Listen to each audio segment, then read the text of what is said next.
মধ্যবিত্ত ফ্যামিলিতে থেকে কিংবা অভাবের সংসারে একদম সামান্য ইনকামে প্রতি মাসে 20,000 টাকা কীভাবে সঞ্চয় করবে সেই টিপস আজকে আমি তোমাদেরকে ভিডিওর মধ্যে দেব। তো ভিডিওটা সম্পূর্ণ দেখতে থাকো। কি বলো তো, টাকা জমাতে গেলে প্রথমেই আমাদেরকে বুদ্ধি খরচ করতে হবে।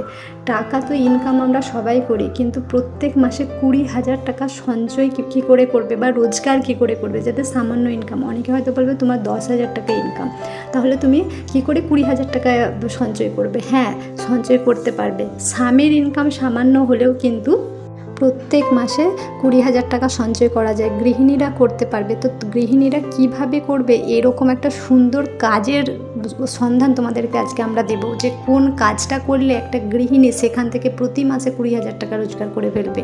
তো হ্যালো এভরিওয়ান, আসসালামু আলাইকুম। কেমন আছেন সবাই? আশা করবো যে যেখান থেকে আমার ভিডিওটা দেখছেন প্রত্যেকেই খুব ভালো আছেন আর সুস্থ আছেন। আমরাও কিন্তু আল্লাহর অশেষ রহমতে অনেকটাই ভালো আছি।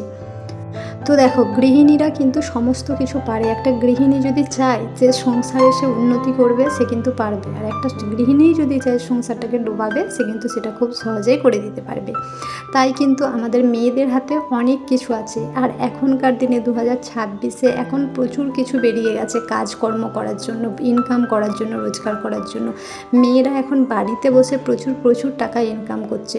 তো এই সমস্ত সহজ টিপস আজকে আমার ভিডিওতে থাকবে। তাই প্রতিটা গৃহিণীকে বলবো, মানে শুধুমাত্র হাউসওয়াইফ না থেকে সেলফ ডিপেন্ডেন্ট হওয়ার চেষ্টা করো। সেলফ ডিপেন্ডেন্ট হওয়াটা কিন্তু ভীষণ জরুরি। কি বলো তো, এতে করে তোমার নিজের মন মানসিকতাও ভালো থাকবে, এমনকি তুমি সংসারে প্রচুর উন্নতিও করতে পারবে। এখনকার দিনে বলো না, এই 20,000 টাকা জমানো মানে কিছুই নয়। তুমি যদি প্রতি মাসে 20,000 টাকা জমাও, তোমার বছরে কত টাকা জমছে বলো তো? তুমি একবার হিসেব করে ফেলো কত টাকা। তুমি বছরে 3 লাখ টাকাও কিন্তু জমাতে পারছো না। তাহলে কিন্তু তোমার বাড়িতে যদি হঠাৎ করে একটা কারোর শরীর খারাপ হয়, কোনো একটা রোগ মানে বাড়িতে হঠাৎ ঢুকে যায়, বলা তো যায় না কখন কার কী হতে পারে, সেটা একমাত্র ওপর আল্লাহ জানে।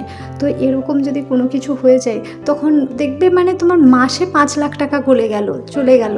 তো তোমরা পাবে কোথায় থেকে সেই টাকাটা, যেখানে তুমি বছরে সঞ্চয় করতে পারছো না 3 লাখ টাকা? তাহলে তুমি মাসে 5 লাখ টাকা কীভাবে খরচ করবে, তাই না? কারণ আমাদের বেঁচে থাকতে গেলে টাকাটা কিন্তু ভীষণ জরুরি, ভীষণ প্রয়োজন।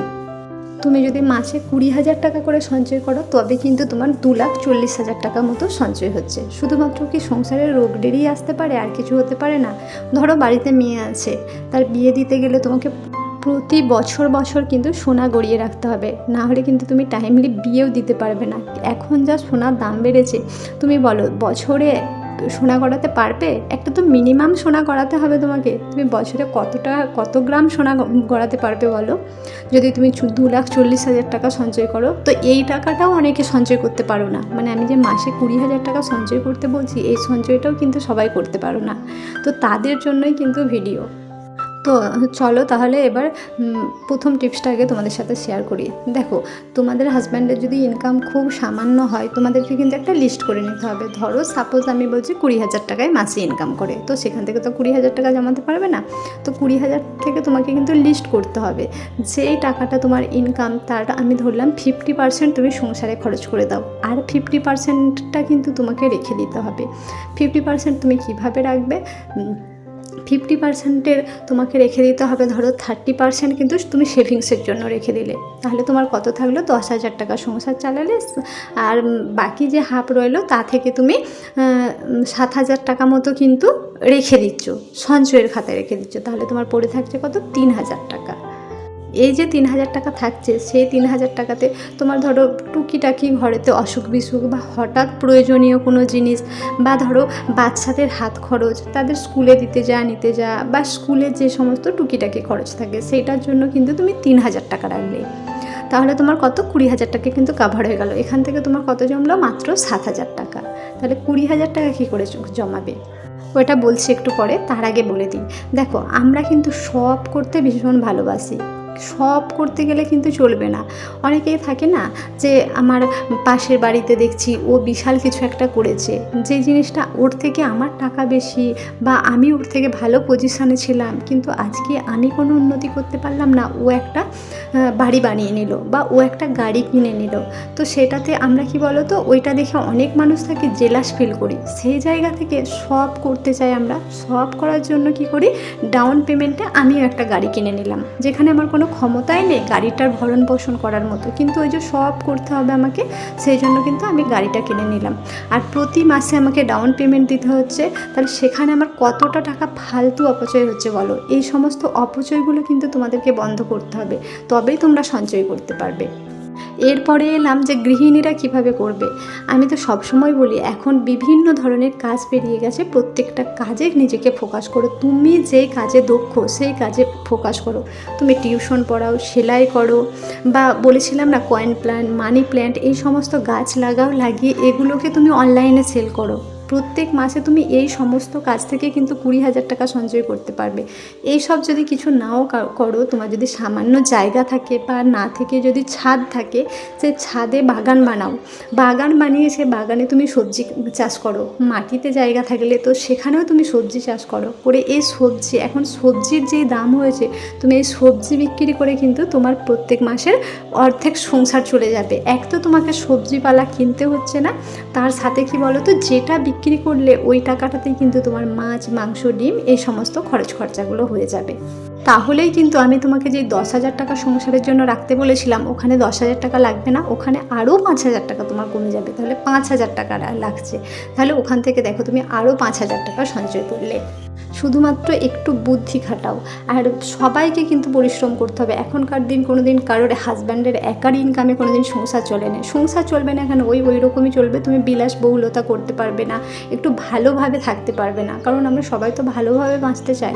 তার জন্য কিন্তু আমাদের ফ্যামিলির প্রত্যেকটা ফ্যামিলি মেম্বারকে পরিশ্রম করতে হবে, মানে যাদের রোজগারের বয়স হয়ে গেছে, যাদের পক্ষে করা সম্ভব, এরকম কিন্তু প্রতিজনকেই সঞ্চয় করার ব্যবস্থা করতে হবে।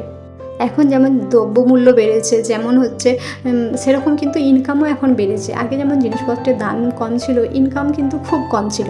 তখনের রোজগারের সাথে তুমি এখনের রোজগার হিসাব করো, দেখবে সেই একটা ব্যালেন্স করলে না, সেই একই ব্যাপার এসে যাবে। কিন্তু এখনের মতো তখনকার দিনে গৃহিণীদের এত সুযোগ সুবিধা ছিল না, তাই এই সুযোগগুলোকে কাজে লাগাও। এই সুযোগ কিন্তু সবসময় আসে না।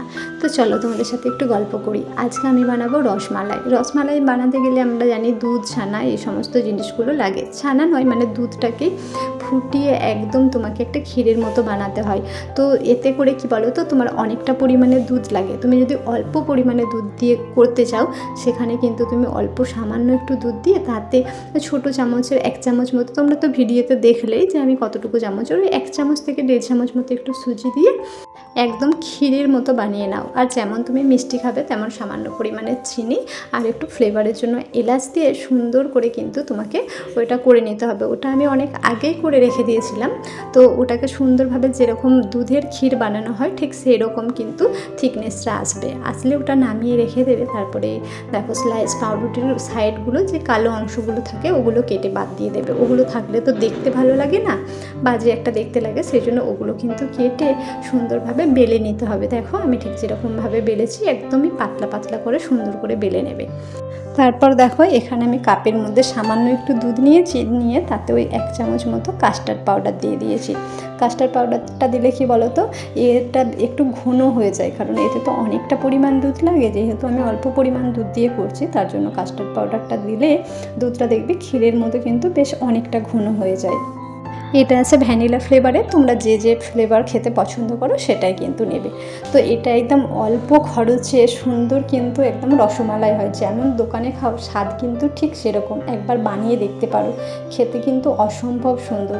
আর দেখো এর মধ্যে কিন্তু ড্রাই ফ্রুটসও দিয়েছি। ড্রাই ফ্রুটসগুলোকে আগে আমি ছোটো ছোটো করে কেটে নিয়েছিলাম, কেটে ভালো করে ভেজে নিয়েছিলাম। তো সেই ভাজা ড্রাই ফ্রুটসটাও কিন্তু এই দুধের মধ্যেই দিয়ে দিয়েছিলাম। দেখো দেখতে পাচ্ছ ছোটো ছোটো কালারফুল যেগুলো দেখছো না, ওইগুলো কিন্তু ড্রাই ফ্রুটসের টুকরো। আর এই কাস্টার্ড পাউডারটা দিয়েছি বলে দেখো কালারটাও কিন্তু একটু হলুদ টাইপের এসেছে, দেখতে বেশ ভালো লাগছে।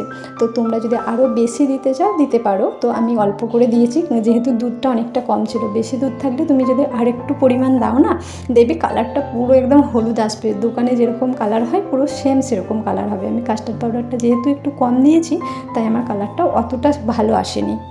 আর খেতে কিন্তু বেশ ভালো হয়েছিল। তোমরা কিন্তু খুব অল্প টাইমের মধ্যেও এটা করে নিতে পারবে, খুব একটা বেশি সময় লাগে না, তোমার 15 মিনিট মতো হলেই কিন্তু সুন্দরভাবে তুমি এটা করে নিতে পারবে। তোমার ঝটপট একটা সুন্দর নাস্তা, হঠাৎ করে বাড়ি থেকে এলে তুমি কিন্তু এই নাস্তাটা দিতে পারবে, বাচ্চাদেরকে ব্রেকফাস্টে দিতে পারবে, স্কুল গেলে টিফিনে দিতে পারবে, বেশ ভালো।